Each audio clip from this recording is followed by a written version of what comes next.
ஒருத்தன் நான் மனசை அடக்கிறேன், இது என்ன பெரிய காரியம்ட்டு போனானா, காட்டில் போய் உட்காந்தான். இங்கே வீட்டில் உட்காந்தா எல்லாரும் வந்து போயிட்டு இருப்பாங்க, பெரிய தொந்தரவாக இருக்கும். காட்டுக்கு போய் உட்காந்து நான் மனசை அடக்கிறேன்ட்டு உட்காந்துருக்கான். ஒரு தனி மரத்தடியில் போய் உட்காந்துட்டான், மனசை அடக்கிறேன்.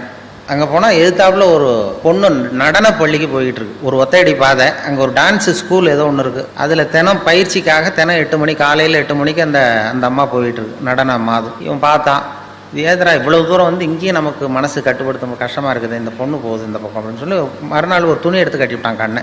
மறுநாள் காலையில் 8 மணிக்கு அது காலில் கட்டியிருக்கிற சதங்க ஜல்லு ஜல்லுன்னு சத்தம் கேட்டது. காது வழியாக உள்ள வந்தது.